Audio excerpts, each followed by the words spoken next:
ప్రతి నెల వచ్చే పీరియడ్స్ కారణంగా చాలా మంది అమ్మాయిలు పీరియడ్ పెయిన్స్ ప్రాబ్లం ని ఫేస్ చేస్తూనే ఉంటారు. అయితే డాక్టర్లు దీన్ని డిస్మెనోరియా అంటారు. ఇది చిన్న సమస్య కాదు, ఏదో ఊరికే వచ్చే చిన్న నొప్పి కాదు. లక్షల మంది అమ్మాయిలు నెల నెల పీరియడ్ టైంలో తీవ్రమైన కడుపు నొప్పి, నడుము నొప్పి, తలనొప్పి, ఒక్కోసారి వాంతులు వంటి వాటితో ఎక్కువగా సఫర్ అవుతూ ఉంటారు. దీనివల్ల వాళ్లు కొన్నిసార్లు ఎక్కడికి వెళ్లలేరు, ఇంకా కొన్నిసార్లు మంచంపై నుండి లేవడానికి కూడా కష్టమే. ఇక ఇవి తగ్గడానికి పెయిన్ కిల్లర్లు వేసుకుంటారు.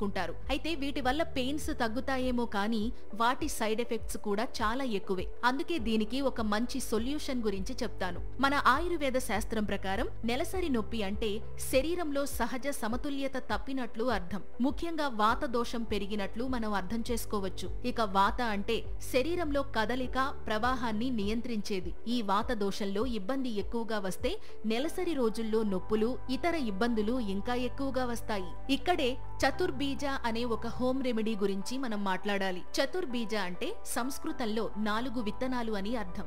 మెంతులు, జీలకర్ర, నల్ల నువ్వులు, వాము. ఈ 4గింటికి వేర్వేరు మంచి గుణాలున్నాయి. మెంతులు వాపు, నొప్పి తగ్గిస్తాయి. జీలకర్ర కడుపును బాగుచేసి శరీరాన్ని కూల్ చేస్తుంది. నల్ల నువ్వుల్లో మంచి కొవ్వులు, మినరల్స్ ఉంటాయి. కండరాలు సడలించడానికి సహాయపడతాయి.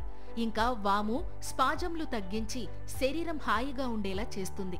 ఇక చతుర్బీజను వాడటానికి సాధారణంగా విత్తనాలను వేయించి మెత్తటి పొడిగా చెయ్యాలి. ఈ పొడిని చిన్న స్పూన్ తీసుకుని వెచ్చని నీటిలో లేదా పాలతో కలిపి మీ నెలసరికి ముందు లేదా నెలసరి సమయంలో తీసుకోవచ్చు. ఇక ఈ చిట్కాను ప్రయత్నించిన మహిళలు తొందరగానే చాలా తేడా గమనిస్తారు. మంచి రిలీఫ్ అయితే ఉంటుంది.